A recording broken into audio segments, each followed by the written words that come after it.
Hello everyone, this is AmberAnkNA here. Welcome to my channel. Well, I play a variety of games and do narrations for fanfics. I'm really hoping you enjoy my content. If you do, make sure to comment below, leave a like, and subscribe with the notifications on.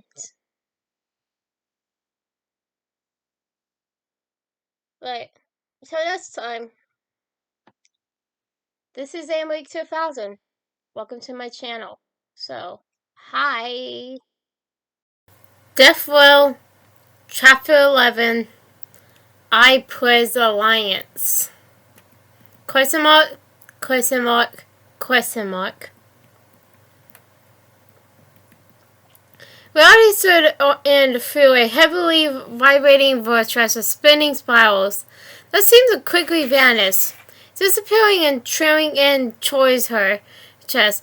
Mask safely pulled herself forward on the cold floor, barely holding her head upright, after being strung and thrown down by an armed guard through the foggy glass that separated the viewing area from the indigestion chamber. She watched as Chloe mouthed the words, "Even when we're not," in slow motion, a word of panic on her face. Though tightly restrained at the arms, legs, and torso, the inmate struggled from the chair where the medical staff and several other guards, including the warrant, surrounded her. Tears and sweat steamed down both the prisoner's and the photographer's face as they realized the fight was coming to an end. Eyes locked on each other one final time. Master's depleted energy wouldn't allow her enough strength to do much more than hold her body upright. She searched deep within herself for one last rewind, but she couldn't even release a tinkle of her power. Having attempted to change her partner in time's fate over a dozen times already, though simply wasn't anything left. Now. Fuck!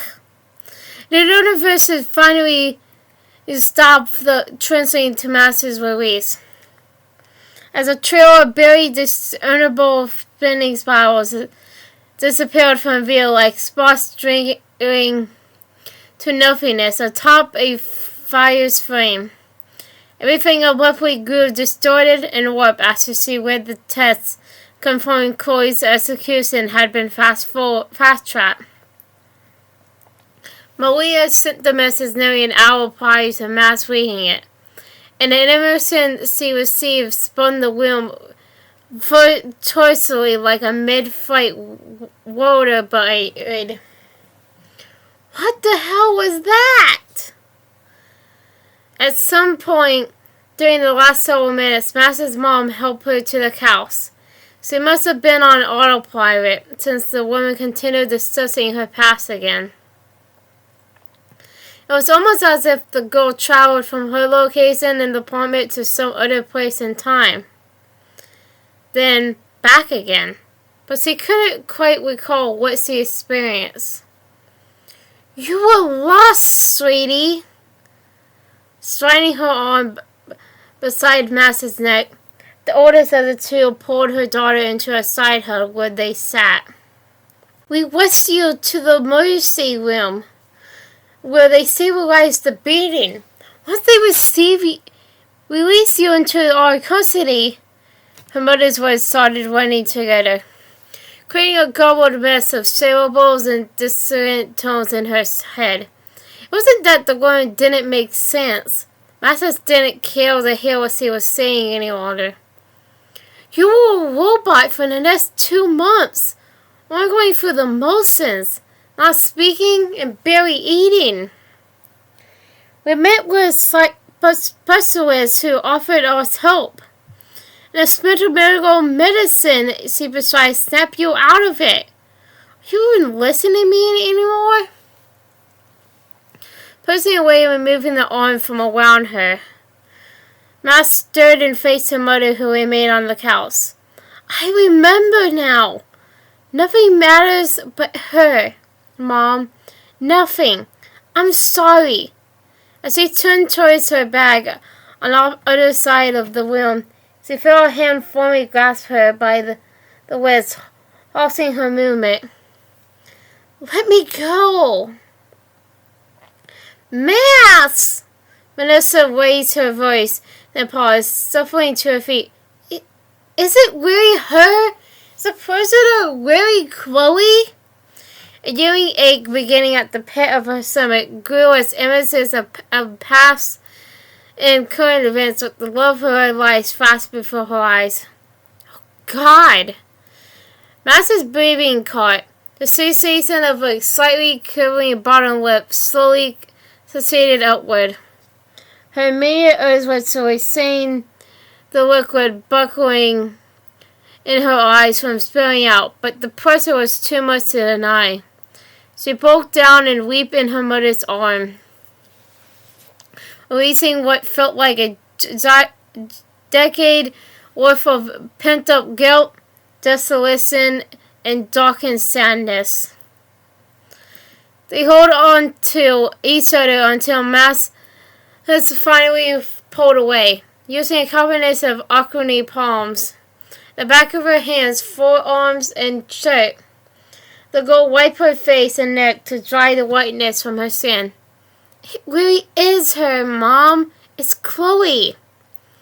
She finally smiled and sifted, hoping her body didn't release any more blood from her nose because of her ear. After reading your journal over and over again and being around you now, I believe it. Everything I know about this world is telling me there's no way all of this can be true. The rewinding time stuff is so bizarre and a little terrifying. But, Max, I have faith in you. If Chloe is alive with a chance to be saved, you have to try. Dawn reached over and held her daughter's other hand, stepping closer and narrowing the gap between the pair. It didn't take me long, after the first time I read your words, to realize this isn't about saving the life of some old friend. This is about saving the person you're in love with, so you two can be together. Being in love is so darn special. When it happens, you have to fight for it. I understand. Thinking back to her previously rediscovered memory of that week with Chloe 5 years prior, Max had never considered what it would mean if her parents knew she had romantic feelings for another girl. The thought simply never crossed her mind. She only fully realized her true feelings as she shared a passionate kiss with the most amazing person she ever met on the cliff during the storm. She remembered exactly how the girl tasted in her mouth, while she came to terms with the heroes who stood before her, agreeing to sacrifice herself for others. That girl deserved so much better, and Max was determined to never let her go again. She's settled for execution tomorrow. I have to save her, Mom. I do whatever it takes, even if that means... Tomorrow? The wind interrupted. Oh my gosh! What can I do to help? She seemed genuinely perturbed about the situation and willing to assist if possible. You already done a ton! I have to figure out what to do now. I don't have much time. Max reached her mother's hand and started for her bag once more. She opened the satchel and located her keys. If I can just get to the prison, I can rewind and figure shit out as I go. You're not thinking about driving, are you? You drunk way too much alcohol to get behind the wheel now. So anything you can do from here? Maybe make some phone calls or use the internet. Max squeezed her hands into a bottle fix beside her hips, ready to lash out. But he considered for a moment, then realized speaking to Maria might be the best next step. Anyway, the journalist could have more information about why the execution date was changed. She also knew her mother was right. If something happened to her because she drunk then drove, she wouldn't even have a shot at saving Chloe. Damn, what reason could they possibly have to push the date out? Doesn't make sense. She took a deep breath and then calmed down. You're right. I'm gonna make a call now. If you excuse me. Master uncrossed her fist, then briskly walked out of the kitchen and living room portion of the house, making her way to the bedroom. She closed the door and sat on the corner of the bed with her phone in her palm and her hand in her lap. She opened her contacts and selected Maria's name, pressing the speaker off button. For a couple of weeks, her associate was on the other line. Master Mysterious. You're the toughest damn person to get in touch with, Chica. Anyway, have you heard?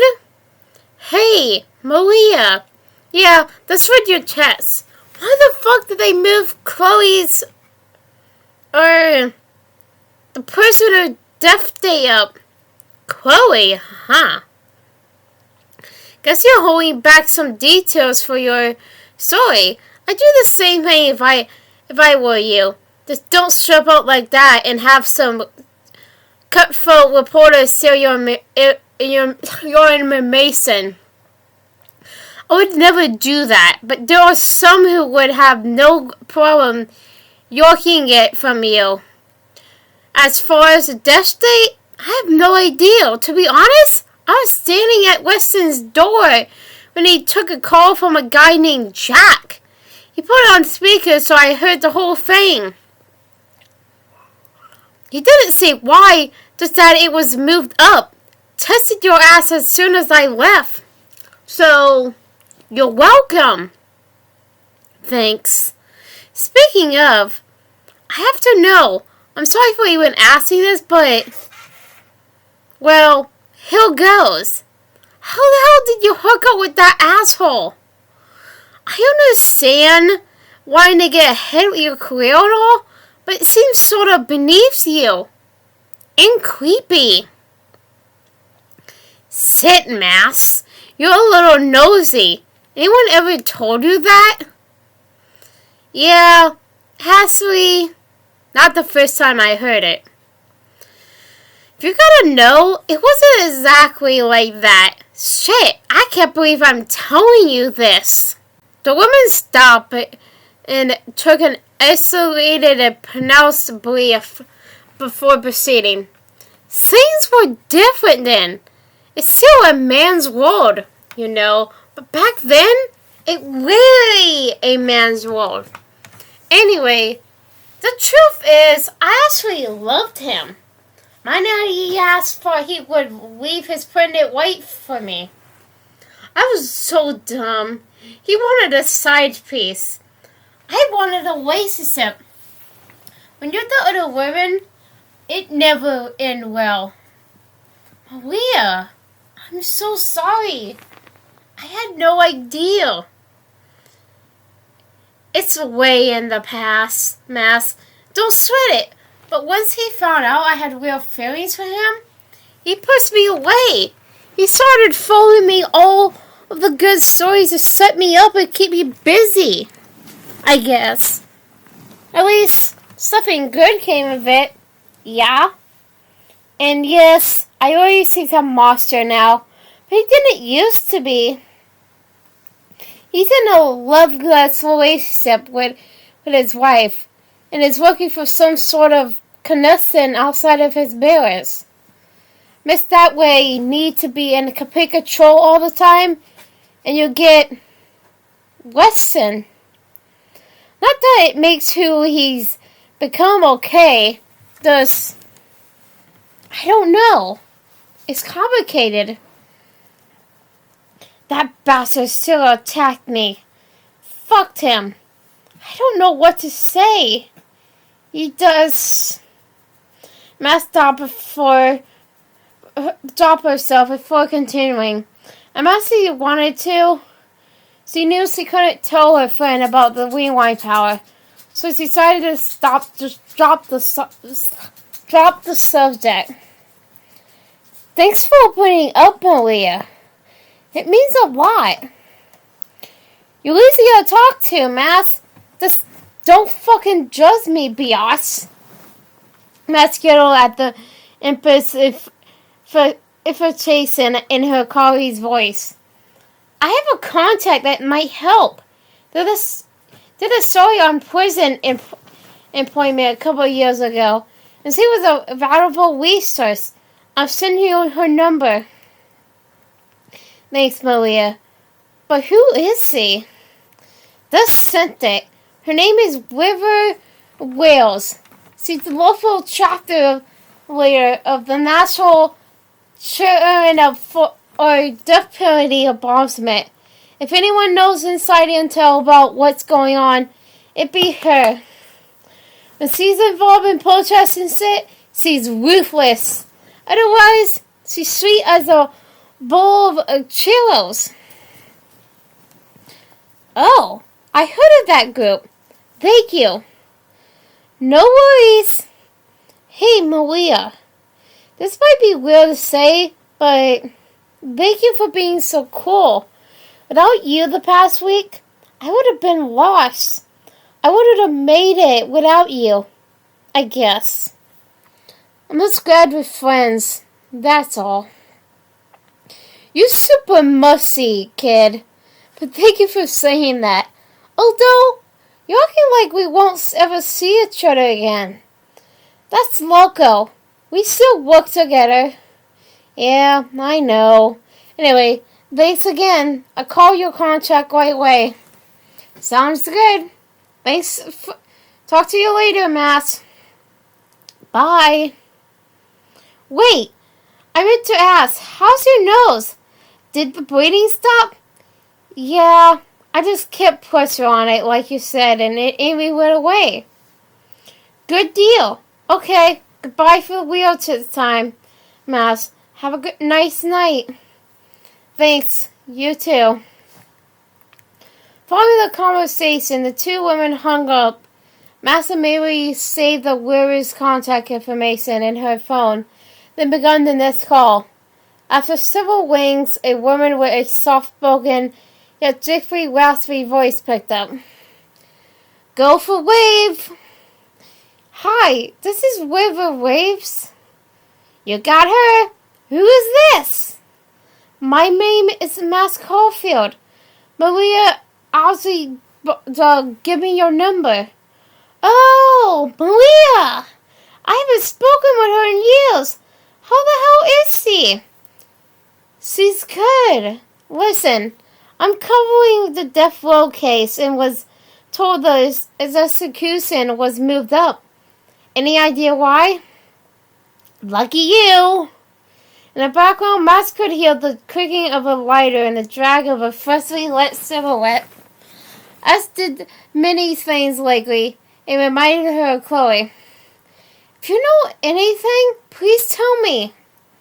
Yeah, it all comes down to the courts. A ruling of capital punishment involvement is expected in 56 hours. They want to expurgate this one so it doesn't get hung up. The damn system is broken and twisted. Think about it. A girl is accused of murder, doesn't defend herself, then gets moved to the only state in the surrounding area when an after death penalty. This was carefully orchestrated by men who hate women. They say it was imperative that they move her to an all-women's fantasy, but that's bullshit. They're going to be based in the state the damn crime happened. Holy shit. Another long, deep inhale of the burning silhouette could be easily heard. We'd be there processing until the very end, per usual. But the good news is that Miss Jane Joe has already accomplished so much. Her death row experience has encouraged young women across the country to become fighters. We're seeing it on social media every day. It's empowered them to stand up for their beliefs and not be silenced. Not speaking a single word on this word all this time was a genius move on Jay's part. She's a goddamn hero. She's my hero. Damn tooting. Her choosing to be silent then put to death without a defense would surely change the entire system surrounding women's rights in prison. What's your name again? Mass. Yeah, Mass. That's right. Is there any way we can stop it? She still deserves to die. Your group has to do something. Truth be told, Mass, our organization has never done a single execution. Because it delayed once or twice by overwhelming law enforcement with our tomfoolery outside of the prison, but we never changed an outcome. Our goal is to shed light on a system that's fucked, hoping somewhere down the line will make a difference. In Jay's case, it's probably best he dies. Change will definitely come then. What? How can you say that? You know what a muscle is, Mass? Her death will be the catalyst to drive wheel chains. She didn't point to the cars. To be considered the silent victim that was murdered by the man in charge.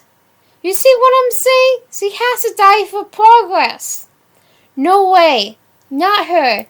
I would never allow that. Mass quickly smashed the in button, then threw her phone across the room. It crashed against her door, causing a loud crashing bang. Tossing herself backwards, she laid flat on her back and closed her eyes in an attempt to momentarily block out reality. A few seconds later, she heard a knock on her door and abruptly sat up. I heard a noise. Are you okay, Mass? The bedroom door instantly opened, revealing brown hair and blue eyes that matched her own. No. Not even close. She stared and approached the concerned woman who was standing in the entryway between her bedroom door and the small ulchy chamber that led to the living room. Mass wrapped her arms around her mother and held on for a few moments. The women were nearly the same height, Mass being a slightly taller, so it wasn't easy for the girl to fully lay her head on her mom's shoulder, though she tried. She couldn't help but to compare the embrace with ones she experienced with Chloe. It had been several years since they were able to properly hold one another in her arms, but she had only just rediscovered her memories. As far as Max was concerned, those moments felt like they happened yesterday. Neither mother nor daughter spoke a word. They shared a heartfelt, tender moment holding on to one another for care and support. Stepping away, the younger of the two located her phone on the floor.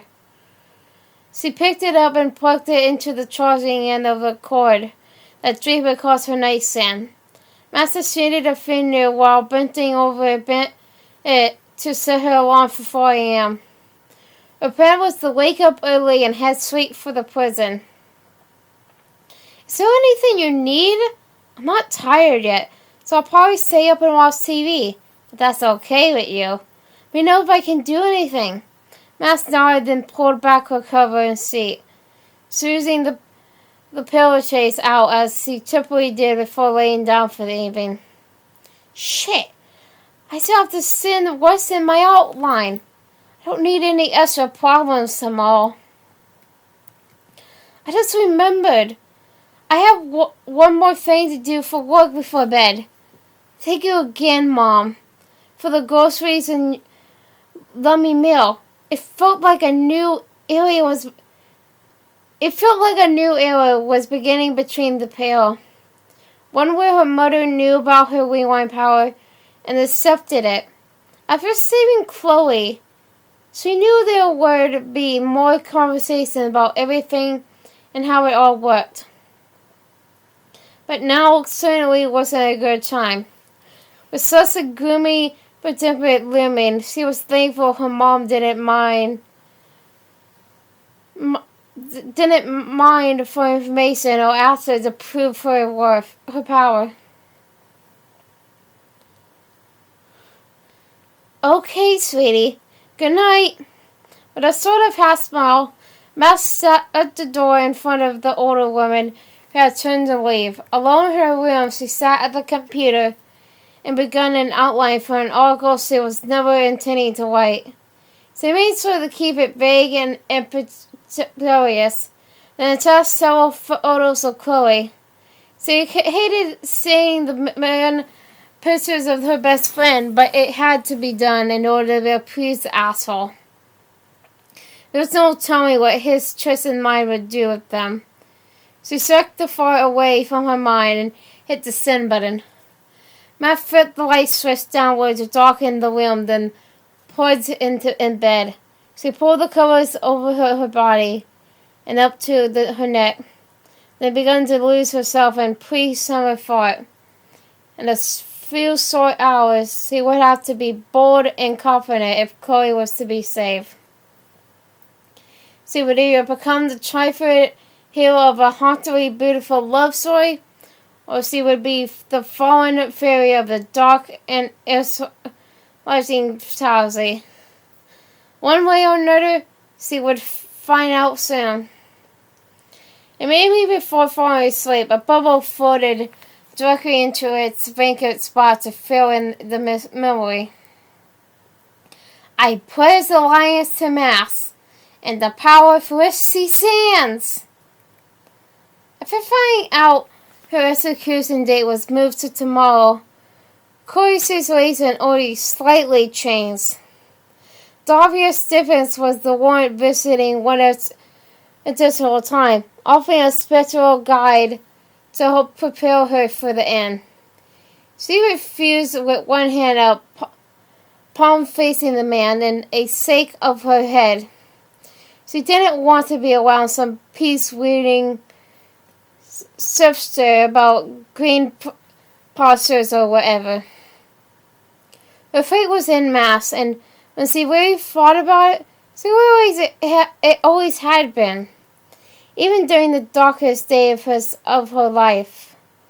When she felt like she was left alone, she understood the girls would always be together, even when they weren't. It was proven a few years later when destiny brought them back together.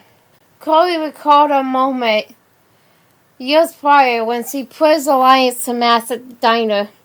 After the girls confirmed she could rewind time, she felt shitty that she kept pushing her friend to play with her power, without knowing the damage it was doing to both Mass and the universe. She quickly forced the guilt to the back of her mind, realizing she didn't have much more time and it was pointless to live in regret now. They say your life flashes before your eyes before you die. But all the person could think about was Mass. There was one other difference between today and every other day.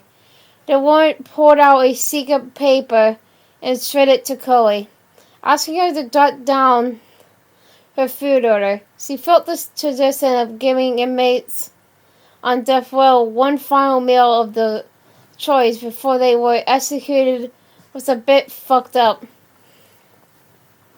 However, she was actually looking forward to some good food. It had been years since she was able to eat anything she desired, so she wanted this last meal to be perfect. The suggestion that first crossed her mind was classic bacon and waffles to honor her mom.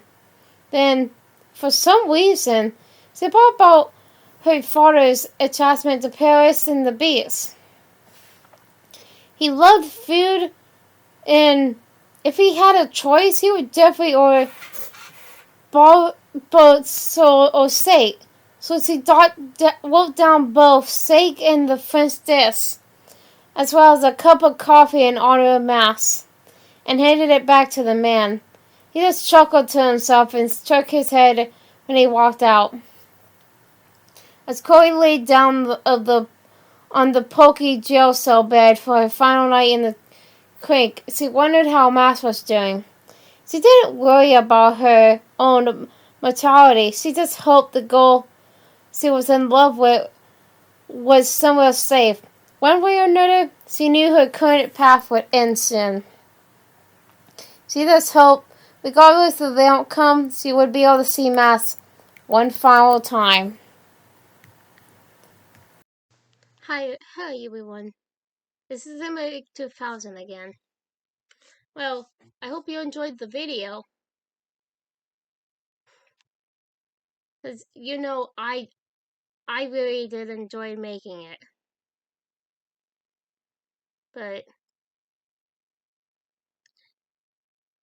so I hope you enjoyed it. Comment, like, and subscribe with the notifications on down below. Till next time, bye!